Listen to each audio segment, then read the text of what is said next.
کہ purpose of life discover کرنا کتنا ضروری ہے اور کیسے وہ لائف میں رول پلے کرتا ہے. پرپز آف لائف کیسے پتہ چلتا ہے؟ کسی کو اندازہ ہے؟ کیا وہ رستے میں چل رہا تھا جو مجھے گرا پڑا مل گیا کاغذ پہ لکھا ہوا تھا میرا پرپز آف لائف؟ تو اس کے لیے آپ ایفرٹ کرتے ہیں, جو بھی کام کرتے ہیں آپ اچھے طریقے سے خوش اسلوبی سے کریں.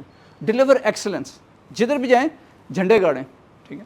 Eventually you will find some thing that is your super strength. You will find some thing جو آپ کو مزہ دے گی, جس میں آپ کو پیشن ملے گا, جس کے اندر آپ تھکیں گے نہیں, آپ پوری رات بھی جاگ رہے ہوں گے, 24 گھنٹے بھی لگا رہے ہوں گے, لیکن آپ انرجائز ہو رہے ہوں گے. That is basically your purpose. ایک دو اچھے مینٹورز مل گئے, ان کے ساتھ ٹائم گزارا کہ علی صاحب کرنا کیا چاہتے ہیں زندگی میں, پہنچنا کہاں چاہتے ہیں. میں نے کہا مجھے بتاؤ یار پرپز کیسے ڈسکور کرتے ہیں. میں نے کہا مجھے یہ پتا ہے کہ میں کچھ کرنا چاہتا ہوں اپنی ذات سے بڑھ کے, مجھے یہ نہیں پتا کہ وہ کیا ہوگا اور کیسے ہوگا. میں لوگوں کے لیے کچھ کرنا چاہتا ہوں.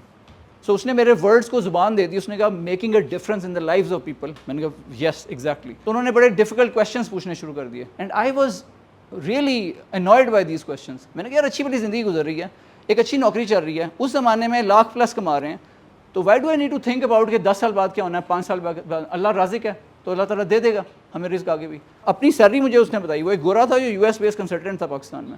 کہتا میں $3 لاکھ ارن کر رہا ہوں. $3 لاکھ, میں ₹1,00,000 پہ تھوڑا سا وہ ہو رہا تھا, چوڑا ہو رہا تھا. So I had a reality moment, کیونکہ یہ ایسا پرپز آف لائف ہے جو آپ کو سوتے جاگتے موٹیویٹڈ رکھتا ہے, اور اس کے بعد آپ کی زندگی ایک اسٹریم لائن ہو جاتی ہے. ٹربولینس آتی ہے.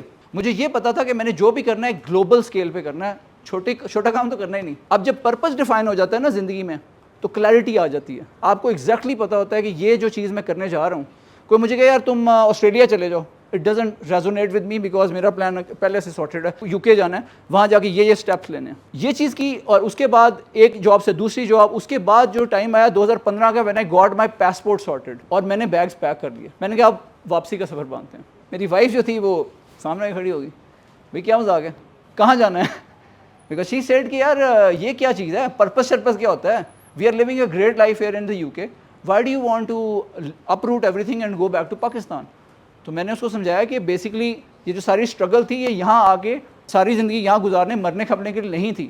اس کے پیچھے ایک مقصدیت تھی کہ اس کو اچیو کر کے کچھ چیزیں باہر کی سیکھ کے اپنے ملک آئیں گے, یہاں پہ کاروبار کریں گے. So that was the purpose, and thanks to my wife, profound thanks to her کہ she agreed to it.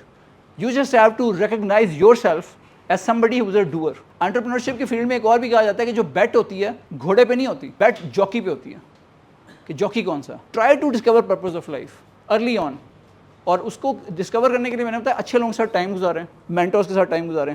Secondly deliver excellence, where ever you work deliver excellence. کیوں میں پاکستان آیا, ایک ریزن یہ بھی تھی کہ یار یہاں we have to make a difference, جو میرا پرپز آف لائف ہے. لیکن دوسری بھی اتنا کچھ کرنے کو یار پاکستان میں, ہر طرف تو چیزوں کو امپروو کرنے کی گنجائش ہے, اور اسی میں سے لوگ کتنی بڑے بزنسز کریٹ کر لیتے ہیں.